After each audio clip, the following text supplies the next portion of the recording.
नमस्कार दोस्तों। स्वागत है आपका बहुत बहुत पिनाका स्टडी सर्कल के यूट्यूब चैनल पे। आज का हमारा ऐसे का टॉपिक है पेपर 6 का आत्मनिर्भर भारत की संकल्पना। बहुत इंपॉर्टेंट टॉपिक है, हो सकता है ये आ जाए और नहीं भी आए तो ये आपके जीएस के पेपर 3 में आएगा, पेपर 2 में काम आएगा और हर जगह पे निष्कर्ष में काम आएगा कि आत्मनिर्भर भारत का लक्ष्य हासिल करना है, आत्मनिर्भर बनना है, ये तो लिखना ही लिखना है।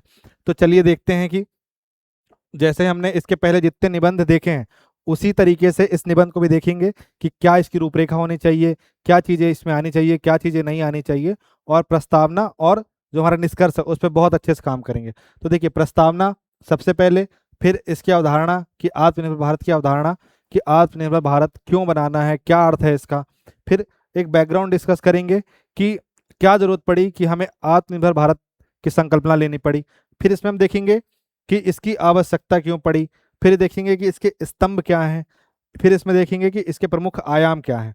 अब सबसे जरूरी चीज ये है कि आत्मनिर्भर भारत, माफ करना दोस्तों, आत्मनिर्भर भारत वर्सेस जो विकसित भारत है।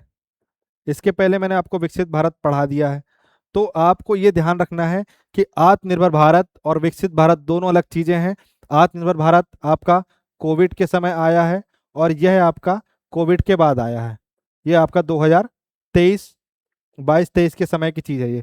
तो दोनों अलग चीज़ें हैं, दोनों के टारगेट अलग हैं, दोनों के कॉन्सेप्ट अलग हैं, पर आपको दोनों को निबंध में एक साथ लिखना है कि जब भी आपको कंक्लूड करें किसी चीज़ को तो विकसित भारत, आत्मनिर्भर भारत दोनों को साथ में लिखें कि विकसित भारत 2047 का लक्ष्य हासिल करना है और साथ ही साथ में हमें आत्मनिर्भर भारत को भी तैयार करना है।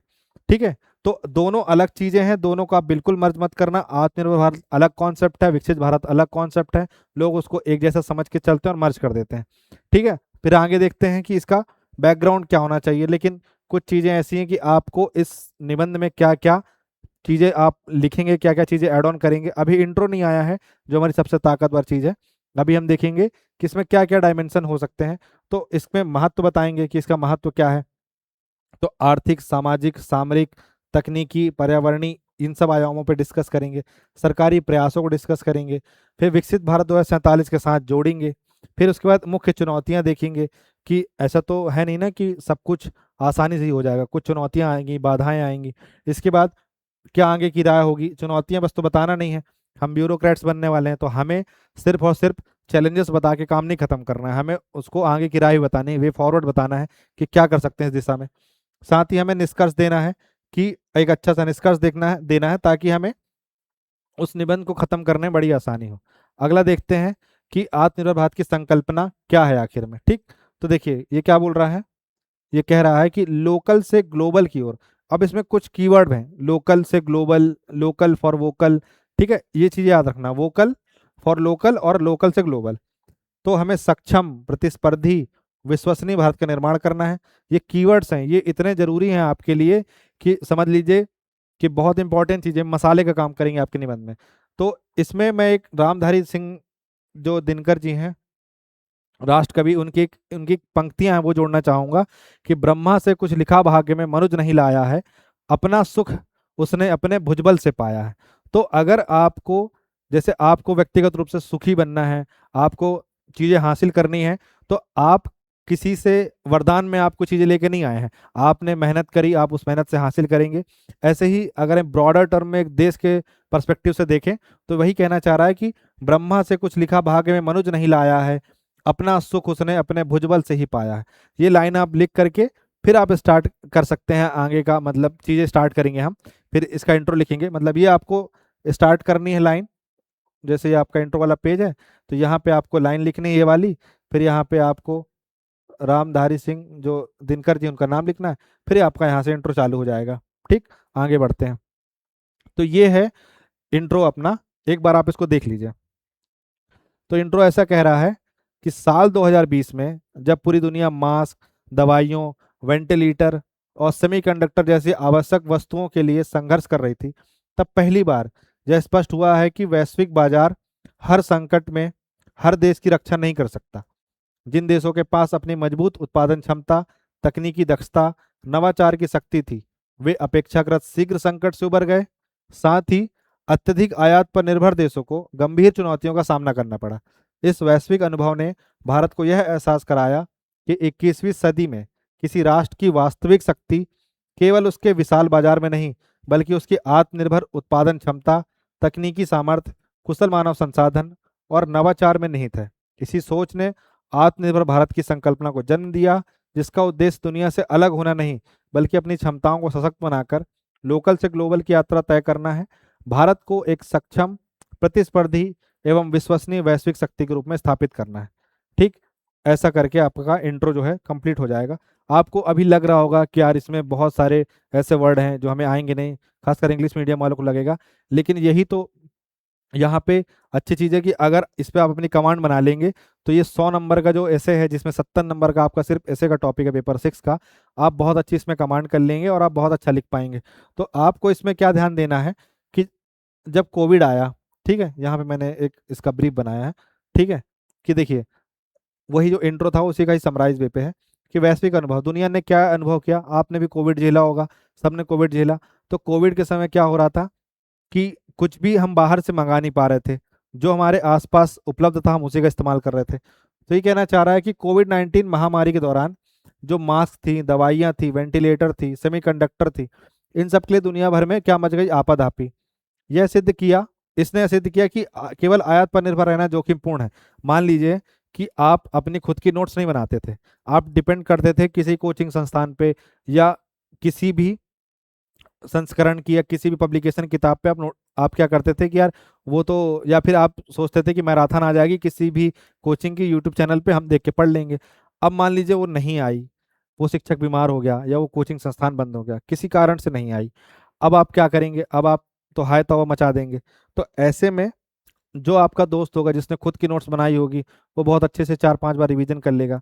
तो यहाँ पे सेल्फ रिलायंट बनने का मतलब ये है कि हम अपनी चीज़ों के लिए जो हमारी नीड की चीज़ें हैं, जो हमारी आवश्यकता की चीज़ें हैं, वो तो कम से कम हम खुद ही उपलब्ध करा लें। तो वही यहाँ पे कहा जा रहा है। तो ये एक बैकग्राउंड बना कि क्यों आत्मनिर्भर भारत का कॉन्सेप्ट पैदा हुआ। फिर वास्तविक सामर्थ्य की पहचान, तो 21वीं सदी में किसी राष्ट्र की असली शक्ति उसके बाजार में नहीं, बल्कि आत्मनिर्भर उत्पादन क्षमता, तकनीकी दक्षता, कुशल व नवाचारी मानव संसाधन में निहित है। जैसे मान लीजिए आपके 6 पेपर में से 2 या 3 पेपर, पेपर 2 पेपर 3 मान लीजिए बहुत अच्छा है, पेपर 5 और 6 अच्छा नहीं है, तो आप 5 और 6 पेपर पे अपनी कमांड आपकी अच्छी नहीं होगी, तो आप क्या रहेंगे, हमेशा परेशान रहेंगे, उस पर बहुत मेहनत करने की कोशिश करेंगे। तो हम आत्मनिर्भर नहीं है, इसलिए हम कोशिश कर रहे हैं कि हम आत्मनिर्भर बने। और किस क्षेत्र में, उत्पादन क्षमता में, तकनीकी दक्षता में और कुशल व नवाचारी मानव संसाधन में।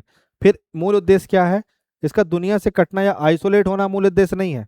दुनिया से कटना मतलब कि हम, जैसे होता है ना कि मैं पढ़ाई करने जा रहा हूँ, अब 8 अगस्त से पेपर है, अब मैं किसी से घर में बात नहीं करूंगा, दोस्तों से बात नहीं करूंगा, मिलूंगा जुलूंगा नहीं, इसका मतलब ये नहीं कि मैंने दोस्ती तोड़ दी, इसका मतलब ये है कि मैं आपसे कट नहीं हूँ, सिर्फ कुछ समय के लिए अभी आइसोलेट हुआ हूँ ताकि मैं अपना परफॉर्मेंस अच्छा कर सकूं। इसका मतलब ये नहीं है कि वो लोग खराब हैं।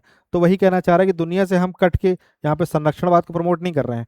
दुनिया से कटना, आइसोलेट होना नहीं, बल्कि लोकल से ग्लोबल की यात्रा तय कर वैश्विक आपूर्ति श्रृंखला का एक विश्वसनीय भागीदार बनना है। तो ये जो पीछे इंट्रो मैंने बताया, इसी का ही समराइज वे पे, फ्लो चार्ट वे पे ये चीज़ है। आप इसको बहुत अच्छे से याद कर लेना, देख लेना। कोविड 19 आप याद रखना कि कोविड 19 में जिस प्रकार की समस्या पैदा हुई, उस समस्या ने लोगों को यह सोचने पर मजबूर कर दिया, या देश को, राष्ट्रों को, कि अगर हम जो हैं दूसरे देशों पर निर्भर रहेंगे तो हमारे यहाँ आर्थिक संकट पैदा हो जाएगा। तो इसलिए हमें आत्मनिर्भर बनना पड़ेगा। ठीक, ये देख लिए। इसके बाद इसके कुछ प्रमुख कारण देखते हैं कि वैश्वीकरण पर अत्यधिक निर्भरता। 1991 के उदारीकरण के बाद आर्थिक विकास तो हुआ, लेकिन कई रणनीतिक क्षेत्रों में आयात निर्भरता बढ़ गई। जैसे मोबाइल है, सैमसंग का मोबाइल है, आईफोन का है, इसके अलावा ओप्पो, वीवो, जितने भी चलते हैं सब कहाँ से आते हैं, सब चाइना से आते हैं। ठीक है, सैमसंग साउथ कोरिया का है, असेंबलिंग इंडिया में ही होती है उसकी।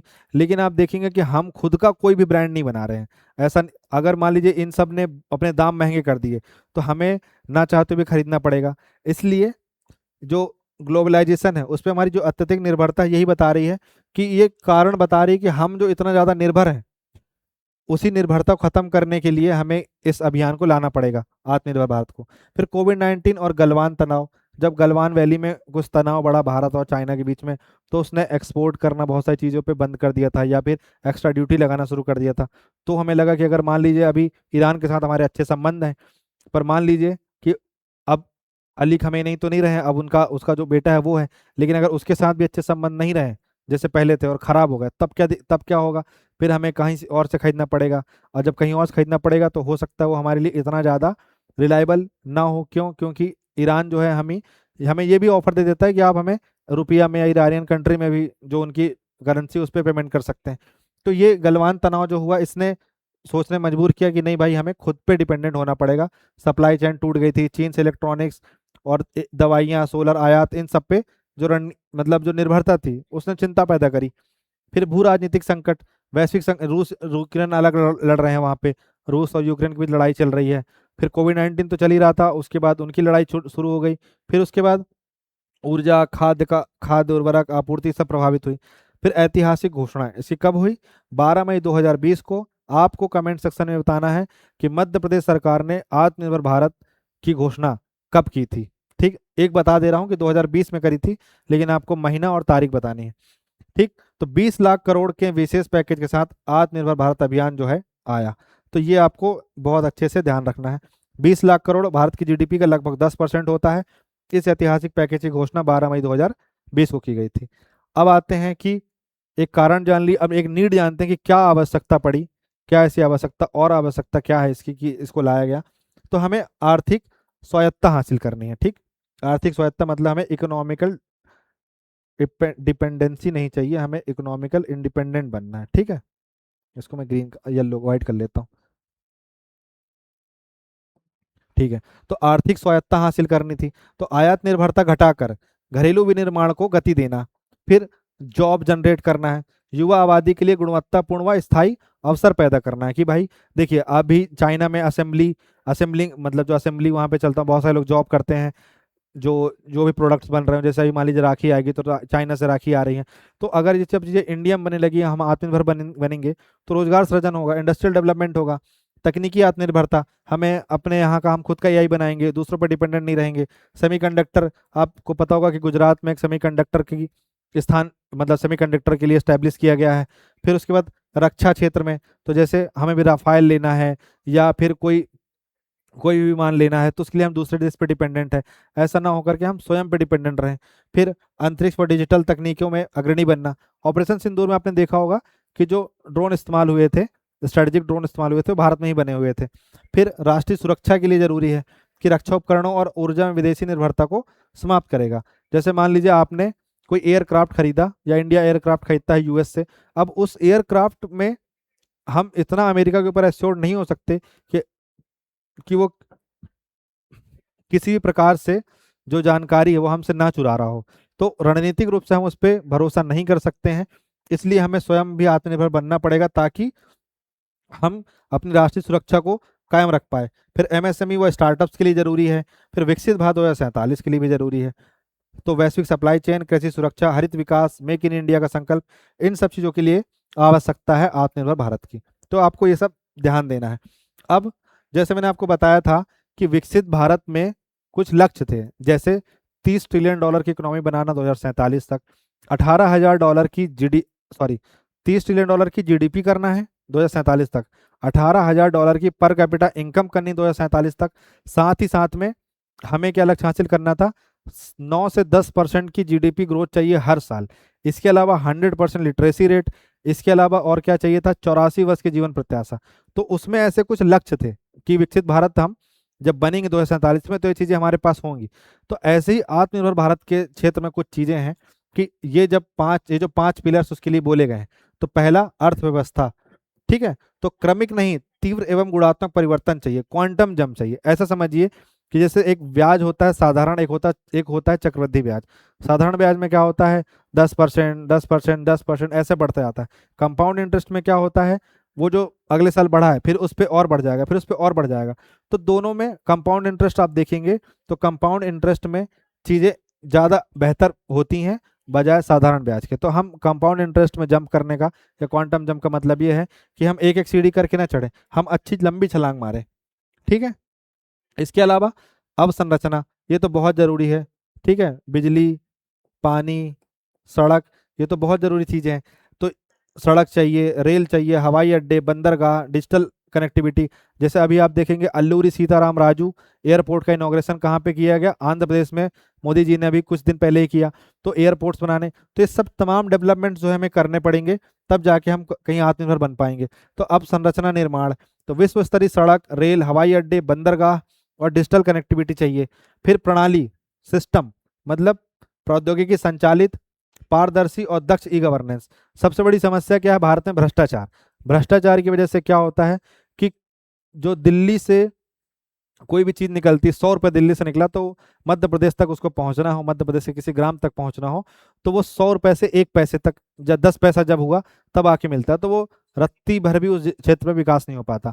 लेकिन ई गवर्नेंस रहेगा, डीबीटी होगा, डायरेक्ट बेनिफिट ट्रांसफर होगा, सुशासन रहेगा, तो सब कुछ अच्छे तरीके, अच्छे मैनर से संचालित होंगी। तो प्रौद्योगिकी संचालित और पारदर्शी और दक्ष ई गवर्नेंस। फिर चौथा है जीवन जनसांख्यिकी, विश्व का सबसे बड़ा युवा कार्यबल, कौशल विकास और उद्यमिता। 65% से अधिक लोग 35 वर्ष की कम आयु के हैं भारत में।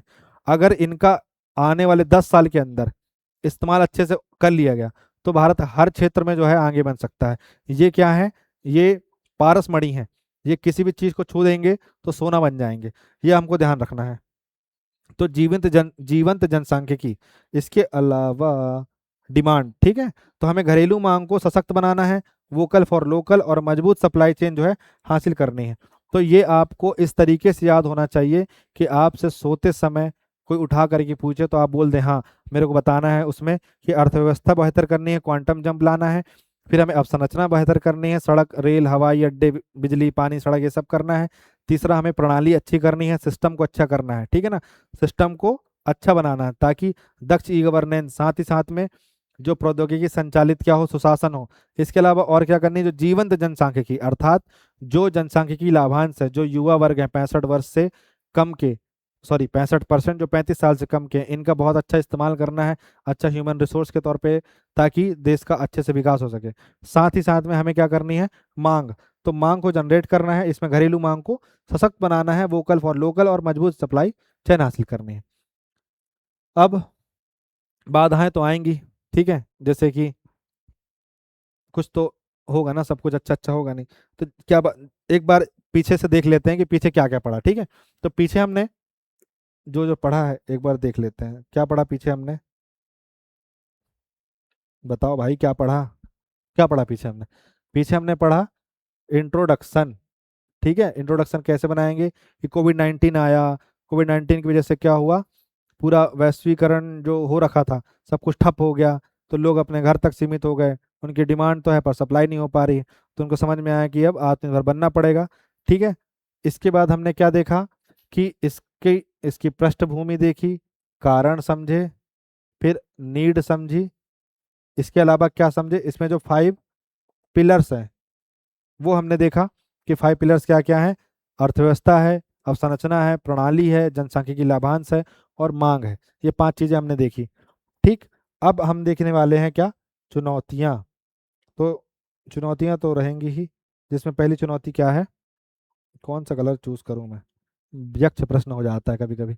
तो मार्ग की बाधाएं एवं संरचनात्मक समस्याएं ठीक है।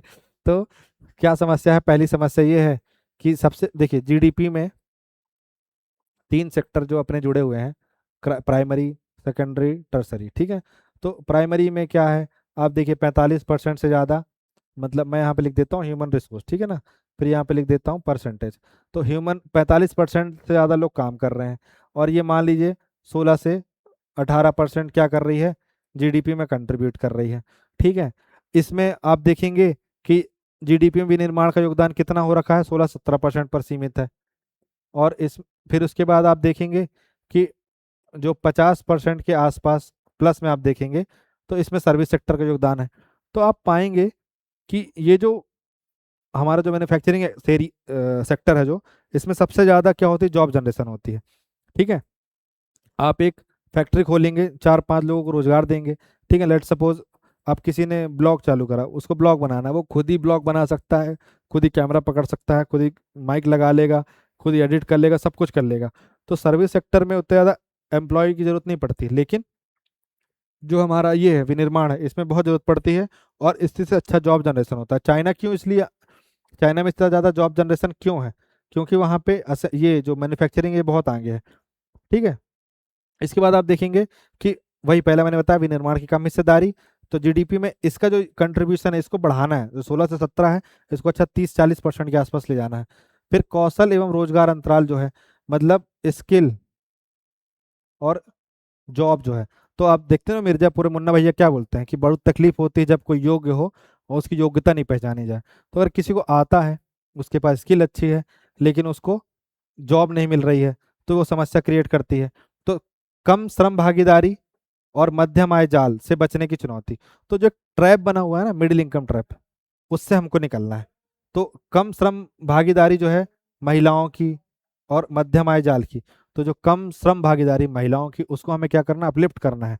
क्योंकि अगर देखिए आपके घर में अगर दीदी है, मम्मी है, भाभी है, चाची है, मामी, कोई भी है, तो आप देखेंगे कि वो उसमें बहुत सारा ऐसा वर्ग है को काम नहीं कर रहा है। ठीक है। आप देखेंगे कि अरे मान लीजिए आपकी तीन, आपके घर में ऐसा है कि 3-4 चाचियां, एक सरकारी नौकरी करती है, एक नहीं कर रही है। ठीक है।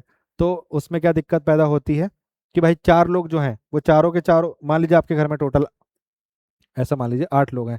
ठीक है। अब ये 4 मेल हो गए, 4 फीमेल हो गए, और इसमें से जो 4 मेल है तो काम कर ही रहे हैं, इस 4 फीमेल में से मान लीजिए एक फीमेल काम कर रही है, तो ये जो 3 फीमेल हैं ये काम नहीं कर रही हैं। ऐसा नहीं कि काम करना नहीं चाहती, ठीक है, तो कुछ सामाजिक, राजनीतिक, आर्थिक परिस्थितियों की वजह से ये काम नहीं कर रही हैं।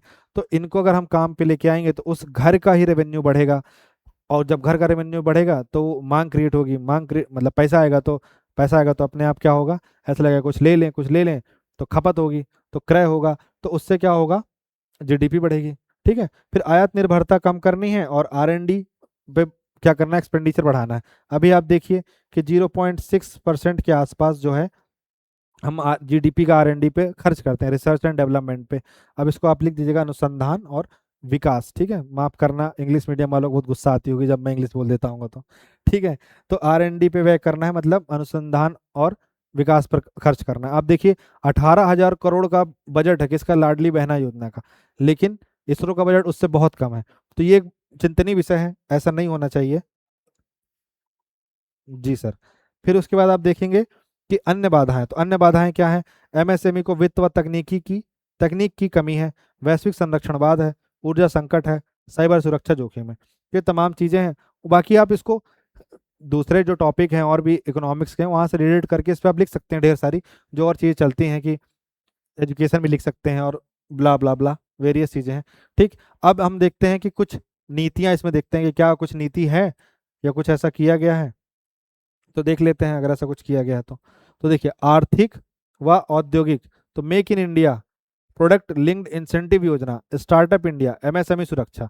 तो आप इसमें लिख सकते हैं जैसे make in India, startup India, फिर आप इसमें लिख सकते हैं स्टैंड अप इंडिया। देखिए इसमें मेक इन इंडिया लिखा, मैं ईयर नहीं लिखा हूं, तो ऐसा नहीं कि मास्टर को आता नहीं है, कुछ काम आप भी करेंगे। ठीक है। उस पर जब आप इस स्लाइड को टेलीग्राम चैनल पर डल जाएगा तो इसका आप प्रिंट आउट नहीं निकलवाना, लेकिन आप खुद से मेंशन कर लेना इतनी चीजें। ठीक है। कुछ मैं आपके विवेक पर भी छोड़ देता हूँ।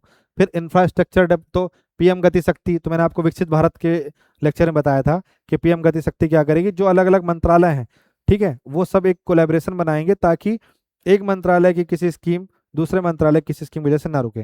जैसे आप देखिए नगर निगम ने क्या किया, पाइप डालने के लिए नाली बना दी। ठीक है। अब फिर उसके बाद नाली बन गई, नाली बन भी गई, पाइप डल गया, नाली बन गई, या फिर उसको भर दिया गया, फिर उसके बाद बीएसएनएल वाले आएंगे या कोई और आएगा, बोलेगा अरे हमारी पाइपलाइन टूट गई, फिर उसको तोड़ेंगे उखाड़ेंगे, तो एक समन्वय नहीं है। ठीक है ना, ये जरूरी है बनाना। तो राष्ट्रीय अवसंरचना पाइपलाइन, राष्ट्रीय लॉजिस्टिक्स नीति, ये सब इंफ्रास्ट्रक्चर के क्षेत्र में काम किया गया। इसके बाद विज्ञान व तकनीकी क्षेत्र में क्या किया गया, इंडिया सेमीकंडक्टर मिशन लाया, इंडिया एआई मिशन आया, ये हमारे नीति आयोग ने लेके आया। फिर digital public infrastructure DPI mission launch हुआ। तो ये कुछ इसमें डेवलपमेंट्स हुए, ये आपको लिखना है। ये सब आप इकोनॉमिक्स में पेपर 3 पार्ट ए यूनिट 1 में पढ़ चुके हैं, बाकी फिर आप लिख देना। रक्षा एवं ऊर्जा, तो डिफेंस कॉरिडोर बनाया जाएगा, आईडेक्स, फिर राष्ट्रीय हरित हाइड्रोजन मिशन, तो और फिर मिशन लाइफ। ठीक है ना, और मिशन लाइफ मतलब इन्वायरमेंट के लिए है। इसमें क्या है, जो हरित हाइड्रोजन मिशन है इसमें क्या है कि हाइड्रोजन फ्यूल का विकास करना है, सब शामिल है, जैसे बायोफ्यूल है तो हाइड्रोजन फ्यूल बनाना है। इसके अलावा आप देखेंगे जैसे जींद से सोनीपत तक पहली हाइड्रोजन ट्रेन चलाई गई, तो ये सब उदाहरण भी उसमें शामिल कर देना आप। फिर कृषि व सुशासन, तो डिजिटल एग्रीकल्चर मिशन, पीएम किसान, किसान सम्मान निधि, फिर एनईपी 2020 न्यू एजुकेशन पॉलिसी, और स्किल इंडिया, फिर जैम ट्रिनिटी, यूपीआई। ये सब चीज़ें लिखनी है। कुछ कुछ इंग्लिश वर्ड इसलिए हैं क्योंकि देखिए ये जो ऐसे बनाया गया है, इंग्लिश वर्ड इसलिए डालेगा क्योंकि हिंदी बहुत कॉम्प्लिकेटेड हो जाती है, इसलिए इसका हिंदी मैं आपको बता देता हूँ। अब मेक इन इंडिया का हिंदी तो वही लिखेंगे आप, स्टार्टअप इंडिया का वही लिखेंगे, एमएसएमई लघु एवं मध्यम, ठीक है, ये इसमें आ जाएगा। फिर पीएम गति शक्ति ऐसे ही लिखेंगे, राष्ट्रीय अवसंरचना पाइपलाइन ऐसे ही लिखेंगे, राष्ट्रीय लॉजिस्टिक्स नीति ऐसे ही लिखेंगे, ठीक है। तो ये सब चीज़ें हैं। अब आगे देखते हैं। तो यहाँ मैंने आपको क्या बता दिया कि सरकार ने आत्मनिर्भर भारत की दिशा में क्या नीतियाँ, क्या कदम उठाए हैं, तो आपको ये सब लिखना है। फिर सुधारों का रोड मैप, तो वही जो पीछे था वही सब यहाँ पे फिर भी एक बार बता देता हूँ मैं। तो क्या करना है, बड़ी बड़ी बातें करनी है। ग्लोबल हब, एक वैश्विक केंद्र के रूप में स्थापित करना है भारत को। फिर मानव पूंजी, कुशल विकास और शिक्षा में निवेश करना है। क्या बोला गया है कि 6% जीडीपी का खर्च करना है, पर कितना हो पा रहा है ये आपको पता है। हम यहाँ बुराई नहीं करेंगे, राम राज चल रहा है, अच्छा अच्छा ही लिखेंगे, ठीक है। फिर एमएसएमई आधुनिकीकरण, छोटे और मध्यम उद्यमों को उन्नत बनाना, जन भागीदारी बढ़ाना, सामुदायिक सहयोग और भागीदारी को बढ़ावा देना, ग्लोबल मैन्युफैक्चरिंग हब बनना, मानव पूंजी एमएसएमई, ये सब चीज़ें हैं। कृषि व हरित ऊर्जा, जन भागीदारी, ठीक है, सबका साथ सबका प्रयास सबका विकास, सबका सबका सबका, ये सब चीज़ें करनी है, ठीक है। तो ये हो गया हमारा पूरा ऐसे। अब आता है कंक्लूजन। तो कैसे कंक्लूजन को आप लिखेंगे, जो स्टार्टिंग मैंने आपको बताया था, कोविड 19 आया, कोविड 19 आने के बाद क्या हुआ, जो हमारी आत्मनिर्भरता थी उस पर एक सवाल खड़ा हुआ कि भाई हम तो इतना ज़्यादा दूसरों देश पर निर्भर हुए हैं, तो उस निर्भरता को खत्म करना पड़ेगा। वो खत्म करने के लिए सरकार ने 12 मई 2020 को क्या किया, आत्मनिर्भर भारत की संकल्पना का एक रोड मैप लेके आई और उसमें 5 पिलर्स दिए। ये सब चीज़ें, तमाम चीज़ें हुई। आपको क्या कमेंट में बताना है कि मध्य प्रदेश ने अपना कब आत्मनिर्भर भारत मिशन लॉन्च किया था, ठीक है, ये बताना है, बाकी और कुछ नहीं पूछ रहा हूँ मैं। अब कंक्लूजन देखते हैं। तो कंक्लूजन क्या बोलता है, आप इसको एक बार पढ़ लीजिए, फिर मैं आपको पीछे समझा दूंगा। तो मैं पढ़ने से पहले थोड़ा सा हाईलाइट कर देता हूँ, उन चीज़ों को आप पढ़ लेना। आत्मनिर्भरता भारत के लिए कोई नई अवधारणा नहीं है, बल्कि यह हमारी प्राचीन सभ्यता की पहचान रही है, ठीक है। ये आपको कंक्लूजन बहुत अच्छा लगेगा। सिंधु घाटी सभ्यता के समय भारत मेसोपोटामिया सहित अनेक क्षेत्रों के साथ व्यापार करता था और उत्कृष्ट शिल्प, धातु कला तथा कृषि उत्पादन के लिए प्रसिद्ध था।